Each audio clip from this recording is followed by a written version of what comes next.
레스터 레빈슨 궁극의 자유를 위한 열쇠 챕터 1 사랑은 두려움을 없애며 사랑이야말로 궁극입니다.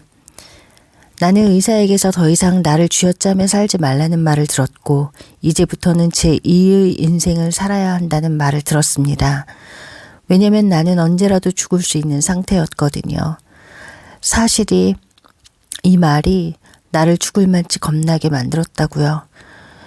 며칠이 지난 뒤 전 자신에게 말했죠. 어쨌거나 난 아직 살아있다고. 이따위 쓸모없는 두려움 일량은 집어 던져버리고 대신 내가 뭘 할 수 있는지를 알아보자고. 나는 내가 답을 얻거나 아니면 지상에서의 삶을 떠나리라 결심했어요. 관상동맥 혈전증 따위에게 내 인생을 맡기지는 않을 거라고요. 의사들은 신장결석으로 고통을 받을 때면 몰핀을 사용해도 좋다고 허락해 주기까지 했죠. 내가 관상동맥 혈전증으로 의사들에게 경고를 받은 후에 한 일은 세상으로부터의 단절, 그것도 100%의 단절이었어요. 예전에는 전 뉴욕에서 생활할 때 예술, 오페라, 재즈, 발레, 극장 등등을 즐기는 매우 사교적이고 활동적인 사람이었어요. 나 자신으로부터의 회피를 위해 필요한 것들이었죠. 그러나 3개월 동안 나는 모든 사회활동을 멈추었고 데이트도 하지 않고 심지어는 주말에 여동생들과 그 가족들을 방문하던 것조차 그만두었어요. 전화기도 집어 던져버렸죠. 정말로 세상과의 완전한 단절이었고 뉴욕 시내 한가운데서 전 혼자 고립되었어요. 새벽 2시와 5시 사이에 먹을거리를 사기 위해 밖으로 나오는 게 전부였고 그 시간이면 거리에는 사람이 없었죠. 맨하탄에서는 가게들이 밤새 문을 열고 있지만 식료품 가게 주인 외에는 아무도 없었어요. 나는 완전히 세상에서 떨어진 채 혼자 대답을 찾기 위해 죽어라 골몰하고 있었어요. 나는 지난 40년간을 대부분 불행하게 보냈어요. 제가 이렇게 말한다면 친구들은 아마 저에게 이렇게 말하겠죠? 이런 레스터, 넌 모든 걸 가진 사람이잖아. 하지만 전 제가 아무것도 가진 게 없다고 느꼈다고요. 저에겐 좋은 가족들과 사랑에 넘치는 어머니가 있죠. 훌륭한 교육도 받았고요. 전 센트럴파크 남부 116번지 펜트하우스에서 살았어요. 친구들도 무지하게 많았고요. 하지만 제 생활은 불행했고 병들어 있었답니다. 나는 20년 동안 건초열에 시달렸고 15년 동안 각종 궤양들과 천공된 궤양들에 시달렸고 간은 비대해졌고 신장 결석까지 있었어요. 1년에 2번 정도는 황달에 시달렸어요. 편두통도 있었죠. 그러다 갑자기 심장에 이상이 생겼고 두려움, 좌절, 분노가 내 삶을 옥죄고 있었어요. 의사들은 심장 문제로 인해 내가 언제든지 죽을 수가 있다고 말하면서 피할 수만 있다면 계단을 오르는 것은 생각도 하지 마세요. 라는 경고를 듣는 지경에 이르고야 말았죠. 이 죽음에 대한 공포가 내 인생 전체의 공포보다 더 심했어요. 이로 인해 나는 드디어 결심을 해야만 했죠. 내가 여기서 해답을 얻거나 아니면 스스로 삶을 끝장낼 거야. 심장병 따위에 내 목숨을 맡기진 않겠다고. 그리고 신장결석 때문에 의사가 처방해준 몰핀이 있으니 그런 일 정도야 간단히 할 수가 있었죠. 해답을 얻고야 말겠다는 그 결심이 나에게 인생과 행복이 무엇인지에 대한 완전한 깨달음을 저에게 가져다 주었어요. 나는 나의 아파트에 홀로 앉아서 그저 생각하고 또 생각했어요. 나에겐 지금 절박한 문제가 있고 난 그것에 대한 해답을 찾아야만 해요. 그래서 전 자리에 앉아서는 말했어요. 레스터, 넌 꽤 똑똑한 편이야. 고등학생 때는 우등생이기도 했었잖아. 그리고 대학생 때는 장학금을 받았고 역시 우등생이었었지. 하지만 아무리 그랬더라도 난 바보였어요. 나는 어떻게 하면 행복해지는지에 대한 기본적인 것조차 모르는 바보 천치였다고요. 이젠 어떡하죠? 과거의 모든 지식 따윈 이젠 아무런 쓸모가 없어요. 그래서 전 그것들을 다 놓아버리고 처음부터 다시 시작하기로 했어요. 오케이, 좋아. 나는 누구지? 이 세상은 또 뭐지? 이 세상에 대한 나의 관계는 또 뭐지? 나는 내가 알고 있는 조그마한 행복을 떠올렸고 그게 항상 여자와 관련이 있다는 것을 알게 되었어요. 오, 여자들에게 사랑을 받는 것이 행복이었군. 그러고는 생각을 했어요. 글쎄, 나는 나를 원하는 사랑스러운 여자들이 넘쳐나지. 하지만 난 아직 비참하다고. 난 생각을 했어요. 그렇다면 행복은 사랑을 받는 게 아닌 거야. 나는 그 생각을 다시 음미해 보았고 결국 내가 그들을 사랑했을 때 그때 내가 행복했었다는 것을 발견했어요. 결론. 나의 행복은 내가 사랑하는 능력과 같다. 그리고는 나는 다른 이들을 사랑하려는 강렬한 시도를 했어요. 나는 나의 과거 행동을 되살펴 보았습니다. 내가 스스로 누군가를 사랑한다고 생각했던 것들이 사실은 사랑받고자 하는 것일 뿐이라는 걸 알았어요. 예를 들어 나는 여자에게 잘 대해준 것이 그녀로부터 무언가 다른 것을 원했기 때문에 그랬던 것이라는 걸 알아차렸죠. 나는 스스로에게 말했습니다. 레스터, 당장 그것을 바로잡으라고. 그리고는 그녀를 있는 그대로 사랑했습니다. 그녀로부터 무엇을 원해서가 아니라요. 나는 잘못을 바로잡을 게 더 이상 보이지 않을 때까지 계속해서 바로잡고 또 바로잡았습니다. 그 다음으로 나에게 찾아온 큰 깨우침은 지성이란 무엇인가 하는 것이었어요. 나는 우리들이 별 생각 없이 사용하는 지성이라는 것이 전체적인 그림을 가지게 되었습니다. 또한 나에게 일어나는 모든 일에 내가 책임이 있다는 것을 발견했습니다. 그리고 나서는 모든 생각이란 조만간 늦든 빠르든 물질화 된다는 것을 알게 되었습니다. 그 후로는 나는 나에게 일어나는 모든 일에 스스로 책임을 지기로 했습니다.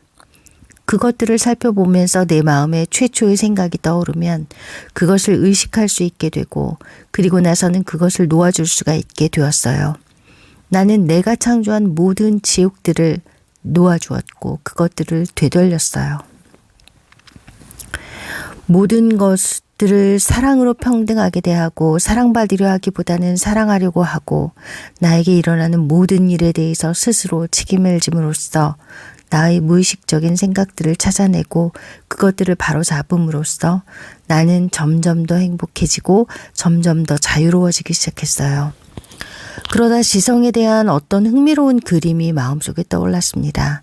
그건 놀이공원에 있는 범퍼카들이 계속 서로 충돌하는 장면이었어요. 범퍼카는 제대로 운전하기가 어려워 자꾸만 서로 부딪히죠. 그들은 모두 위에 있는 철사 그물에서 긴 안테나처럼 생긴 막대기를 통해 전기 에너지를 받습니다.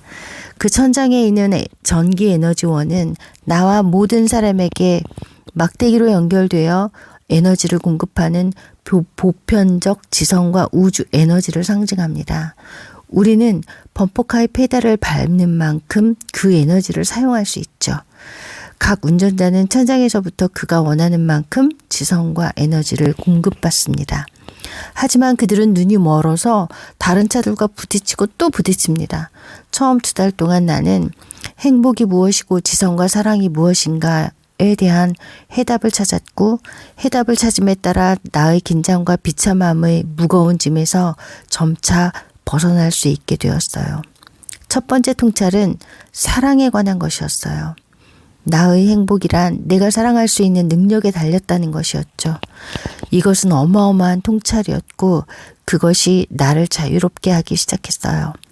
나는 내가 올바른 방향으로 가고 있다는 것을 알아차렸고 행복의 사슬의 끄트머리를 붙잡게 되었고 나는 이 사슬의 전체를 보기 전까진 이걸 놓지 않으리라 결심했죠. 그리고 두 번째로 나의 총체적인 생각이 나에게 일어나는 모든 일에 책임이 있다는 것을 깨닫자 이것은 나에게 더 큰 자유를 주었답니다. 나는 과거에 내가 결정한 그리고 현재에는 잠재의식에 있는 모든 충동적인 행동들을 되돌려 놓음으로써 나의 삶을 컨트롤할 수 있게 되었어요. 세 번째 통찰의 국면은 내가 진실로 누구인가에 대한 발견과 깨달음이었어요. 나는 우리 모두는 아무런 한계를 가지지 않는 무한한 존재임을 깨닫기 시작했습니다. 그리고 모든 한계란 과거에 학습되어지고 현재까지 붙들고 있는 우리 마음속의 관념들 뿐이라는 것 또한 알게 되었죠. 우리가 우리 자신의 진정한 모습을 보게 된다면 우리는 우리가 과거에 생각했던 한계에 주어진 존재가 아니라는 것을 보게 되고 그 한계들을 쉽게 내려놓을 수 있다는 것을 알게 될 겁니다. 이 세 가지 작업을 하면서 나는 점점 더 자유로워졌고 내 가슴은 점점 더 가벼워져 갔습니다. 나는 점점 더 행복해지고 평화로워졌습니다. 내 마음은 고요해졌어요. 그러다 갑자기 호기심이 생겼어요. 이게 이렇게도 좋은 것이라면 이것이 얼마나 더 좋은 것일 수 있는지 알아야겠어. 나는 끝까지 한번 가볼 거야. 나는 불행한 삶을 살아왔어요. 그래서 이 멋진 행복함이 나를 찾아오기 시작했을 때 나는 모든 것을 원했고 끈질기게 파헤쳤어요. 그리고는 갑자기 어디서 오는지 알 수 없는 갑작스러운 힘이 나에게 쏟아지기 시작했습니다. 나는 LA에 있는 친구에게 전화를 해서는 이야기를 했어요. 거실에 지금 3사람이 있군. 이런 식으로 계속 내가 투시하는 것을 이야기를 하다가 문득 내가 친구를 놀라게 하고 있다는 것을 알고는 말을 끊어버렸어요. 나는 신성한 법칙이 작동하는 것을 보는 기분 좋은 느낌에 놀랐어요. 매혹적인 것은 그 힘들 자체가 아니라 신성한 법칙이 작동하는 것을 지켜보고 목격하는 것 그 자체였어요. 그렇지만 정말이지 행위자 같은 느낌이 전혀 없었습니다. 나는 또한 이런 것들에 집착해서는 안 된다는 것을 알았어요. 만약 내가 이런 것에만 관심을 가진다면 앞으로 나아가는 게 멈추리란 것을 알았습니다. 나는 이 무렵 이 세상은 단지 정신작용, 꿈이라는 것을 알아차렸습니다. 그러니 꿈속에서 작용하는 힘들에 대한 관심은 내가 빠져나오려고 하는 꿈으로 다시 나를 밀어 넣으리라는 것을 깨달은 것이죠. 나의 외로운 탐구의 시기가 거의 끝나갈 무렵 나는 알아채고야 말았습니다. 오, 이런. 세상 모든 일들은 단지 내 마음속의 꿈 같은 것일 뿐이에요. 마치 밤에 꾸는 꿈처럼 말이죠. 그것도 당신이 밤에 꾸는 꿈보다 더 현실적이지도 않은 꿈 말입니다. 당신이 밤에 꾸는 꿈은 현실일까요? 아니요. 그것은 단지 당신의 마음속에만 있을 뿐입니다. 물론 아침에 꿈에서 깰 때까지 그게 현실처럼 보이기야 하겠지만요. 새로운 진실은 나는 있다, I am 이고 그것이 존재하는 전부라는 것입니다. 나의 존재는 우주의 변함없는 에센스이고 물론 나는 희열에 가득 차 있습니다. 이 상태에서는 모든 세상이 완벽하게 보입니다. 내 몸을 바라볼 때 나는 이 몸 또한 완벽의 일부로 봅니다. 이것이 나의 모든 질병들을 바로잡아 주었죠. 나의 정신이 더 높이 고양될수록 내 육신의 에너지가 너무너무 넘쳐 흘러서 꽤나 빠른 속도로 몇 마일이고 계속 걸어야만 하기도 했어요. 어떤 깨달음들은 육체가 감당할 수 있는 것 이상이기도 했어요. 그냥 가만히 앉아있기가 힘들었죠. 몇 번이고 나는 새롭고 강렬한 에너지가 다시 들어올 수 있도록 걷고 또 걸어야만 했습니다. 나는 잠재의식적인 심리적 장애, 경향성, 편견 등등을 되돌리고 있었어요. 그러면서 점점 더 자유로워짐을 깨닫게 되었고 마침내는 자유로움이 나의 기본적인 천성이 되었습니다. 나는 점점 더욱 자유롭고 또 자유로워져서는 충분할 만큼 정신적인 한계를 벗어버리자 나의 진정한 자아, real self가 스스로를 드러내기 시작했습니다. 나는 나의 진정한 자기는 존재 그 자체일 뿐임을 알게 되었습니다. 그리고 나의 존재는 바로 우주의 존재 그것이었어요. 그리고 나는 우주의 모든 것과 하나라는 것을 알게 되었습니다. 나는 우주의 모든 것 안에 들어있는 원자 하나하나와 하나였어요. 당신이 만약 이런 상태에 이른다면 당신은 개인적인 분리감, 즉 에고의 느낌을 몽땅 다 잃어버리고 말 겁니다. 내가 나 자신이 우주의 존재 그것임을 알게 되었을 때 이 세상의 모든 것들은 마치 꿈처럼 나의 상상에 의한 이미지에 불과함을 알게 되었어요. 나는 내가 육체라고 상상하거나 꿈을 꾸었죠. 지금 이 순간 나는 내가 이 육체라고 꿈꾸고 있어요. 실제로는 말이에요. 유일한 존재는 바로 존재일 뿐입니다. 이것이 바로 모든 삼라만상 뒤에 있는 변함없는 진정한 근본이죠. 그리고 당신 또한 그러합니다.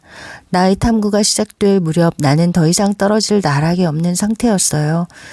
나는 오랫동안 온갖 질병들에다가 심장 이상 그리고 깊은 죽음의 침울함과 비참함에 쩔어 있었어요. 그러나 3달 뒤 나는 완전한 반대 극단에 서 있게 되었어요. 나는 너무나 행복했고 내 얼굴에서는 미소가 떠나질 않았어요. 이루 말로 표현할 수 없는 환희심과 가벼움으로 말이에요. 내 인생의 모든 것이 나에게 활짝 열려 있었습니다. 내 삶에 대한 완전한 이해를 통해서 말이죠. 그것은 간단히 말해서 우리 모두는 한계라는 개념을 스스로에게 부여한 무한한 존재라는 것입니다. 그리고 우리는 스스로 받아들인 한계로 인해 비참한 생활을 하고 있었어요. 마치 그게 진짜인 것처럼 말이죠. 왜냐하면 그것들은 우리의 타고난 본성인 완전한 자유와는 정반대의 것이니까요. 하지만 그것들은 모두 환상이고 정신적인 개념일 뿐이랍니다. 이전의 삶과 이후의 삶은 완전히 서로 다른 2개의 극단입니다. 처음에는 극도로 비참함과 고통이었어요. 이후의 삶은 도저히 말로 표현할 수 없는 행복과 고요함이 되었어요. 삶 그 자체가 너무나도 아름답고 너무나도 조화롭게 되어서 매일매일 모든 날들이 모든 것들이 완벽하답니다. 뉴욕 도심을 차를 몰고 다닐 때 빨간 신호등에 걸리는 경우가 거의 없어요. 내가 주차를 하려 하면 2-3명의 사람들이 멈추어 서서는 나에게 주차장 방향을 알려주려고 거리로 나오기도 합니다.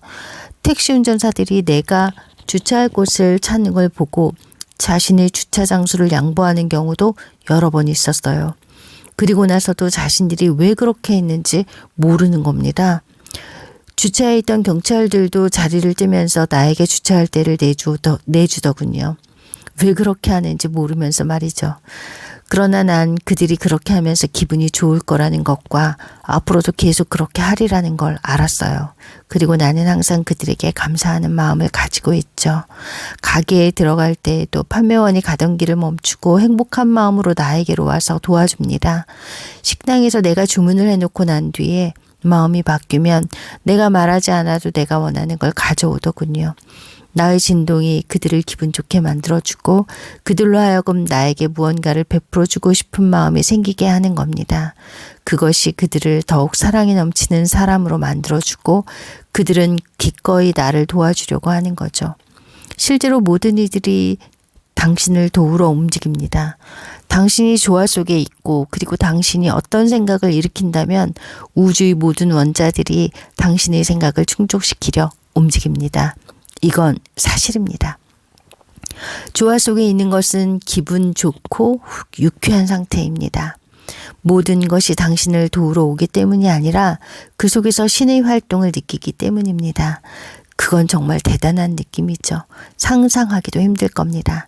조화 속에 있을 때 당신은 모든 곳에서 신을 만나게 됩니다.